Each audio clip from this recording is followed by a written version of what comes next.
Muy buenas tardes. Soy Eduardo Josué Quiroz Chacón, estudiante de la Facultad de Filosofía y Letras con licenciatura en Historia, modalidad virtual 0614.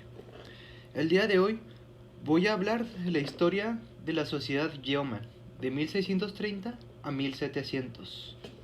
Bueno, empecemos. Al comienzo, las tierras puritanas solían ser muy compactas y a pesar de la topografía montañosa, las familias vivían cercas unas a otras en el núcleo de sus aldeas y trabajaban diariamente en las tierras de alrededor que estaban cultivadas. Los primeros asentamientos en Andover, Massachusetts, fueron un claro ejemplo para motivar a las aldeas a dispersarse. Ahora bien, hablemos de los Yeoman.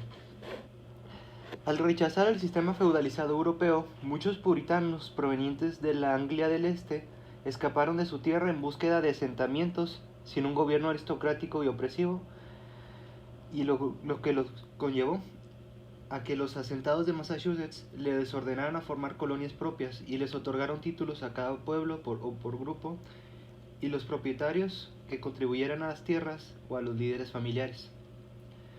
Los dueños de estos pueblos fueron, estaban advertidos por las luchas de estatus entre estos varones, quienes pasaron a ser los elegidos como jueces de la paz.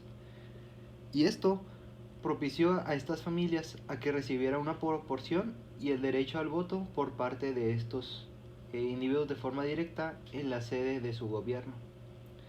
De hecho, dentro de estas comunidades autogobernadas, los granjeros contaban una mayor autoridad que los yeoman de Chesapeake o los siervos europeos.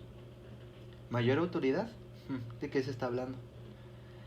Nathaniel Fish, un ejemplo claro de estos individuos, fue uno de los hombres más pobres dentro del pueblo de Barnesville, disculpen, y era dueño de una simple casa de 2 habitaciones y un terreno que no abarcaba más de 8 acres, así como contaba una simple hoz como una herramienta y una sola vaca.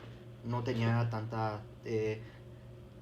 tanto ganado como mucho uno lo imaginaría, pero él era miembro de los que votaban, de estos votadores, y tanto él como muchos otros habitantes pagaban sus respectivos impuestos.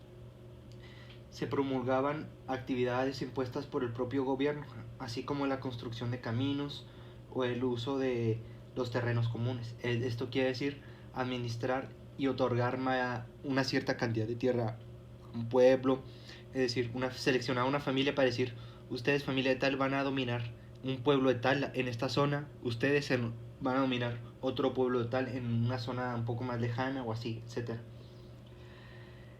En fin, también se podía elegir a los hombres que gestionaran los asuntos urbanos. Podemos asimilar esto con con lo que viene siendo hoy la ingeniería civil, es decir,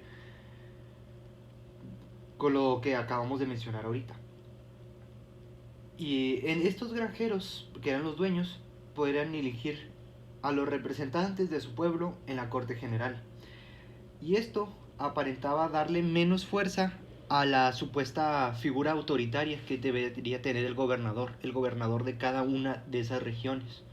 Porque se supone, o por sentido común, que un gobernador, su nombre mismo lo dice, es el que gobierna esa zona, es el que tiene el control del pueblo.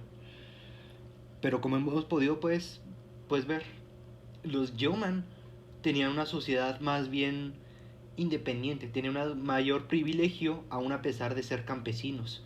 No les servían directamente a un señor como sucedía como hemos mencionado, la sociedad feudal, no, sino que ellos tenían un gobierno más independiente, una comunidad que no dependía ni de la aristocracia ni del gobierno mismo. Es por eso que este concepto derivó posteriormente a lo que viene siendo estas libertades de tierra, esta libertad que hoy en día los Estados Unidos de América sigue otorgando a los granjeros, ganaderos, a los agricultores que se tiene ahí, porque son, porque son la base de la economía. Pueden en otras regiones también, obviamente. Cada estado tiene su propio gobierno y así. Muchas gracias.